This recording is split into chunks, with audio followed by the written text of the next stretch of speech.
Kashmir, Haryana polling ముగిసింది, exit polls కూడా వచ్చాయి. కానీ బీజేపీ బోల్తా పడుతుంది అనేటువంటిది ఎగ్జిట్ పోల్స్. దాని ప్రభావం రాబోయేటువంటి రోజుల్లో ఇప్పుడున్నటువంటి ఎన్డీఏ ప్రభుత్వం మీద పడే అవకాశం ఉందా అనే దాని మీద విశ్లేషణ తీసుకునే ప్రయత్నం చేద్దాం. ప్రస్తుతం మనతోటి ఢిల్లీ నుంచి వెంటపాటి పుల్లారావు గారు, రాజకీయ విశ్లేషకులు ఉన్నారు. సార్ నమస్తే. నమస్కారం. సార్, ఎగ్జిట్ పోల్స్ వచ్చిన తర్వాత రాబోయేటువంటి పరిణామాలు ఎలా ఉంటాయి అనే దాని మీద రకరకాల చర్చ జరుగుతుంది. సార్, నరేంద్ర మోడీ గారి ప్రభుత్వానికి ఎగ్జిట్ పోల్స్ ఎఫెక్ట్, రియల్ ఫలితాల ఎఫెక్ట్ ఎలా ఉండబోతున్నాయి? ఒకటి గత 3 నెలలు బట్టి ఎప్పుడైతే పార్లమెంట్ ఎలక్షన్ అయిపోయిందో అప్పటి నుంచి హర్యానాలో బీజేపీ ఓడిపోతుంది ఓడిపోతుంది వచ్చేసింది కదా. కాశ్మీర్లో కూడా, ఎందుకంటే 10 సంవత్సరాలు అయిపోయింది అక్కడ. చిన్న రాష్ట్రం, 90 మంది ఎమ్మెల్యేలు. 2019లో నేను జ్ఞాపకంతో చెప్తున్నా, దాదాపు 50-55 సీట్లు వచ్చినాయి బీజేపీకి 2014లో. 2019లో 40 వచ్చినాయి 90. ఓడిపోయినట్లు లెక్క. ఎవరో మిగతా పార్టీలు కదా వచ్చారు. ఇప్పుడు 20 వస్తాయా 25 వస్తాయా పర్సెంటేజ్ ఓట్లు ఉంటాయి, ఓడిపోతుంది అని అందరూ చెప్తున్నారు కదా. అది ఏదో ఆశ్చర్యకరంగా అది అనుకునేది లేదు. మన పార్లమెంట్ ఎలక్షన్స్లోనే బీజేపీకి కష్టంగా ఉంది. అది హర్యానాలో చిన్న రాష్ట్రం, ఎన్నో ప్రాబ్లమ్స్ ఉన్నాయి, అయిపోయింది. కాశ్మీర్ కూడా అలాగే జరిగింది కదా. వాళ్ళకి జమ్మూ పార్టీలో 2వ సీట్లు ఎన్నో వచ్చినాయి 6 సీట్లకి, మిగతా అన్ని పోయినాయి కదా. సో అది పెద్ద ఆశ్చర్యపడక్కర్లేదు. నార్మల్గా అవుతాయని ఫ్యాక్ట్ మీద అయిపోయింది అంటారు.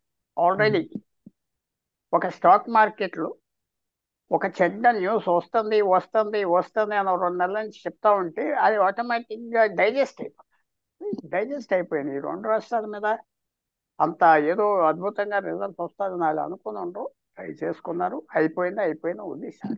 కానీ దాంట్లో వదలలేదు పెద్ద కదా, ఇంపాక్ట్. తీవ్రంగా పోరాడారు కదా. మహారాష్ట్ర, జార్ఖండ్, ఈ ఈ కాశ్మీరు, అలాగే హర్యానా ఒకేసారి ఎన్నికలు పెట్టాలి, కానీ విడగొట్టి ఎన్నికలు పెట్టించి రకరకాల ప్రయత్నాలు చేశారు కదా. అది దానికి కాదన్నాం. అది ఇప్పుడు జార్ఖండ్ వస్తుంది, మహారాష్ట్ర వస్తుంది. హ్మ్. అయితే అవి పోతే అవి విడగొట్టారంటే జార్ఖండ్ అసెంబ్లీ అవే రోజుకి పెట్టారు, మహారాష్ట్రకి అవే తారీఖు పెట్టారు. ముందర పెట్టలేరు కదా, హ్మ్. హర్యానాను పొడిగించలేరు కదా. ఈ తారీఖులు అలాగ వచ్చినాయి, న్యాచురల్గా వచ్చింది. దీంట్లో పెద్ద ఆలోచన చేసి చేయలేదు. అది ఆటోమేటిక్గా ఆ రోజు 5 సంవత్సరాలు ఆ రోజుకి పెట్టాలని ఆ తారీఖులో వచ్చింది. So okay. ఇప్పుడు జార్ఖండ్ మిగిలింది, మహారాష్ట్ర మిగిలింది. జార్ఖండ్లో బీజేపీ గెలుస్తుంది అంటున్నారు చాలా మంది. ఓ. బీజేపీ గెలిస్తే ఇవన్నీ రద్దయిపోతాయి మళ్ళీ. హ్మ్. సో అందువల్ల దీని మీద ఏదో అయిపోతుంది. ఎన్డీఏ ప్రభుత్వానికి ఏదో చెడ్డు వచ్చేస్తే అది ఉండదు. ఎందుకంటే ఎన్డీఏ ప్రభుత్వం లైఫ్ ఏంటంటే అది పరిపాలన బట్టి ఉంటాయి. హ్మ్. హ్మ్. పరిపాలన మాదిరిగా ఉంటే B+ ఉంటే ఎవరు ముట్టుకోలేరు. 4 సంవత్సరాలు వాళ్ళు వెళ్ళిపోయినా ఇల్లు వెళ్ళిపోయినా కొత్త వాళ్ళు 25 మంది ఉన్నారు రెడీగా రావటానికి. ఇండిపెండెన్స్ చిన్న పార్టీ వాళ్ళు వస్తారు. హ్మ్. ఫ్యాక్ట్ కానీ అది. కానీ ఒక ప్రచారం అయితే జరుగుతుంది పుల్లారావు గారు, చాలా కాలం నుంచి కూడా. 2025 కల్లా నరేంద్ర మోడీ గారి ప్రభుత్వం పడిపోయి మధ్యంతర ఎన్నికలు వస్తాయి అని. అది పెద్ద అది ఏం నాకు కంపట్. ఎందుకంటే భారతదేశంలో ఎందుకు పనికొట్టాలి గవర్నమెంట్? ఎవరికి లాభం? ఎవరికి లాభం? నితీష్ కుమార్కి లాభమా, చంద్రబాబు నాయుడుకి లాభమా? ఇలాంటి పరిస్థితి వాళ్ళ జీవితంలో ఎప్పుడైనా వస్తుందా? ఒక స్ట్రాంగ్ గవర్నమెంట్ మెజారిటీ వాళ్ళ మీద ఆధారపడిన లైఫ్లో రాదు. మిగతా వాళ్ళు వదిలేసి ఎక్కడికి వెళ్తారు? వాళ్ళతో ఎవరున్నారు? చిన్న పార్టీలు, ఒక ఎంపీ 2 ఎంపీలు ఉన్నారు, 3-4 పార్టీలు కాక. అది నాకేం కనపడతారు. బీజేపీలో వాడు వదిలేసి వెళ్ళిపోయి కాంగ్రెస్కి అప్పచెప్తే ఏమొస్తుంది? కానీ ఏమొస్తుంది? లాభం నితీష్ ఏంటి? నితీష్ బయటకు వెళ్ళిపోతున్నారని చెప్పి చాలా బలంగా వినిపిస్తుంది కదా. నితీష్ వెళ్ళిపోతే ఆయన ఎంపీలు వెళ్ళరు కదా. 13-12 ఎమ్మెల్యే ఎంపీలు వెళ్ళరు కదా. ఉమ్. ఒకటి చంద్రబాబు నాయుడు వెళ్ళిపోతే పవన్ కళ్యాణ్తో తెంపించుకున్నట్లు లెక్క. తెంపుకుంటాడా ఆయన? ఉమ్. పవన్ కళ్యాణ్ లేకుండా చంద్రబాబు నాయుడు వెళ్తాడు అని చెప్పానండి ఒక మాట. వెళ్ళలేదు కదా.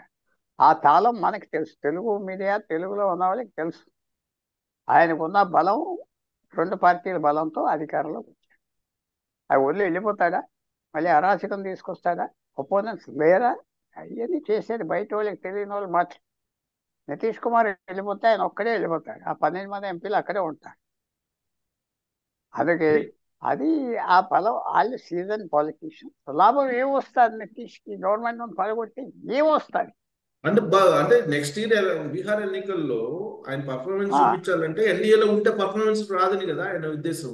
ఇదిగో ఎన్డీఏలో ఆయన ముఖ్యమంత్రి సీట్ వస్తారు, ఇంకెవరికి ఆయనే ఉంటాడు. బీజేపీలో క్యాండిడేట్ లేడు. ఇవాళ మహారాష్ట్రలో బీజేపీలో క్యాండిడేట్ లేడు, ఏక్నాథ్ షిండే తప్ప. క్యాండిడేట్ కావాలి కదా. క్యాండిడేట్ ఎవరున్నారు బీహార్లో? బీజేపీలో ఒక్క పేరు చెప్పండి మీరు. ఇంత బీజేపీ నాయకుడు ఒక్క పేరు చెప్పండి మీరు బీహార్లో, మీకు తెలుసా? ఎవరు లేడు. సో నితీష్. మహారాష్ట్రలో ఫడ్నవీస్ తీసేస్తే ఎవరున్నారు? ఫడ్నవీస్ ఆయన మరాఠా కాదు, చెల్లదెంక. ఆ ఏక్నాథ్ షిండే ఉన్నాడు అతనికి. బీజేపీకి అది పెద్ద, నేను ఒకటే అనుకుంటున్నా, బీజేపీ గ్రహించుంటుంది ఇలా ప్రాంతీయ పార్టీలతో అనవసరంగా పోరాటం. కేజ్రీవాల్తో, మమతా బెనర్జీతో, కేసీఆర్తో వాళ్ళ తగువులు, వాళ్ళ గొడవలన్నీ దాని గురించి వచ్చింది. అంత విశేషంగా కేసీఆర్తో పోరాడారు, తిట్టారు, పెట్టారు, అని చేశారు. ఎవరు వచ్చారు అధికారంలోకి? కాంగ్రెస్ పార్టీ అధికారం. మమతా బెనర్జీని అంత అటాక్ చేస్తే కాంగ్రెస్ పార్టీతో కలిసి, కేజ్రీవాల్ అంత గొడవ చేస్తే కాంగ్రెస్ పార్టీతో కలిసిపోయాయి. ఏమిటి అలా? అది దాని గురించి ఏమైనా ఆలోచిస్తున్నారా? ఏమైనా ఆలోచించి ప్రాంతీయ పార్టీలు జోలికి వెళ్ళకుండా చేస్తారంటే ఒక సిగ్నల్ కనపడింది నాకు నిన్న. ఆ సిగ్నల్ మీకు తెలిసే ఉంటుంది కాబట్టి నేను చెప్పట్లేదు ఆ సిగ్నల్ ఏంటి. ఇప్పుడు ప్రాంతీయ పార్టీలను అసలు లేకుండా చేయాలనేది బీజేపీ వాళ్ళ టార్గెట్ కదా. అది కరెక్ట్ కాదు. అది ఫెయిల్ అయిపోయారు కదా పాలసీ. వాళ్ళకి గ్రహించుకున్నారనుకుంటున్నాను. వాళ్ళు అనవసరంగా ప్రాంతీయ పార్టీలతో దెబ్బలాడే కొద్ది వాళ్ళు కాంగ్రెస్ పార్టీతో కలిసిపోతున్నారు. కాంగ్రెస్ పార్టీకి బలం వస్తుంది.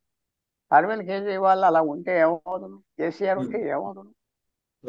అది చాలా పొరపాటు చేశారు స్ట్రాటజీ. చాలా. మమతా బెనర్జీతో మమతా బెనర్జీని ఓడించలేరు, ఆవిడ ఆధార చేశారు. ఇది కాంగ్రెస్ పార్టీతో కలిసిపోయింది. కేజ్రీవాల్ కాంగ్రెస్ పార్టీతో కలిసిపోయింది. కేసీఆర్ తీసేస్తే కాంగ్రెస్ వచ్చింది. సో అందువల్ల నిన్న మొన్న కొంచెం డిఎంకే అడిగినవి అన్నీ ఇస్తున్నారు. అది 10 రోజులు బట్టి మారింది పాలసీ. ఉదాహరణ మెట్రో 3 సంవత్సరాలు బట్టి ఆప్ చేశారు. 7,000-8,000 కోట్ల ప్రాజెక్ట్ మేము రాము, మీరు పోతే పోండి అన్నారు. వారంలో కదా నిర్మలా సీతారామన్ కూడా అది స్టేట్ ప్రాజెక్ట్, మాకేం సంబంధం లేదు, చాలా గొప్పగా మాట్లాడామని చెప్పింది ఆమె స్టైల్.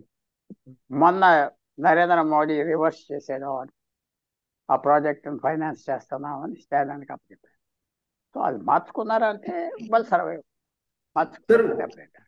ఇంకోటి ఏనిపిస్తుంది ఏంటంటే మహారాష్ట్ర అసెంబ్లీ ఎన్నికల లోపల తెలంగాణ, కర్ణాటక ప్రభుత్వాల్ని పడగొట్టే ప్రయత్నాలు జరుగుతున్నాయి అనేది వినిపిస్తుంది సార్. ఢిల్లీలో అలాంటి వాతావరణం ఉందా? అదే లేదు, అది తెలంగాణ ఇంపాసిబుల్, కర్ణాటక కూడా ఇంపాసిబుల్. సిద్ధరామయ్య దిగిపోతాడు, ఇంకో కాంగ్రెస్ మ్యాన్ అవుతాడు. ఇక్కడ కాంగ్రెస్కి ఫుల్ మెజారిటీ తెలంగాణలో ఉన్నది, ఎవరు లేదు, ఎవరు వచ్చారు. సో అది ఊరికనే కొంచెం గవర్నమెంట్ అది సరిగ్గా కర్ణాటకలో సిద్ధరామయ్య మీద ఆ మనీ లాండరింగ్, అంటే డబ్బులు ఎక్కడ నుంచి తీసుకొచ్చాడు పెట్టేది ఏమైనా దొరికితే తగ్గిపోతాడు, ఇంకో కాంగ్రెస్ మ్యాన్ అవుతాడు. అంతేగాని అక్కడ ప్రభుత్వాలు రిప్లేస్ చేస్తే బీజేపీకి వచ్చేది లేదు. ఆ తెలంగాణలో అస్సలు కనపడలేదు. కానీ ఇక్కడ ఈడీ రైట్స్ జరిగినాయి కదా పొంగులేటి శ్రీనివాసరెడ్డి మినిస్టర్ మీద. ఆయన వెళ్ళిపోతాడు. ఆయన ఎవరో డబ్బు దొరికితే ఆయన వెళ్ళిపోతాడు. ఆయన ఒక్కడే వెళ్తాడు పాపం. ఆయన ఒక్కడే కూర్చుంటాడు. ఎక్కడ కూర్చోబెడతారో తెలియదు మనకి. ఆయన ఒక్కడే కూర్చో. ఆయన వెళ్తే ఆయనతో 10 మంది వెళ్తారని కదా. 10 మంది ఎక్కడికి వెళ్తారు? జైలుకి వెళ్తారా, ఇంకో పార్టీకి వెళ్తారా? సపరేట్ గా వెళ్తే ఏకనాథ్ షిండే రాబోతున్నాడు అనేది వినిపిస్తుంది తెలంగాణ పాలిటిక్స్. ఏక్నాథ్ షిండే మీద కేసు లేదు. ఏక్నాథ్ షిండే 57 మంది శివసేన ఎమ్మెల్యేలో 41 మంది ముఖ్యమంత్రిని వదిలేసి వెళ్ళిపోయారంటే ఆ ముఖ్యమంత్రి మీద ఎంత కోపం ఉన్నదో ఆలోచించుకోవాలి.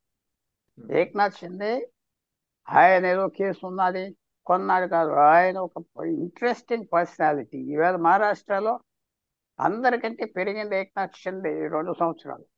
ఏ పోల్ సర్వే చూసినా ఆయన ఫస్ట్ ప్రిఫరెన్స్ ముఖ్యమంత్రి అంటారు. ఆయన పేరు చచ్చుకున్నారు, సంపాదన. Eknath Shinde different type. ఆయన రాజకీయంలో ఉన్న మనిషి రాజకీయానికి చేసేది. ఇక్కడ వీళ్ళు అంత ఏం ఉండదు. ఇది నేను అనుకోవట్లేదు. తెలంగాణ చాలా సాలిడ్గా ఉన్నది గవర్నమెంట్.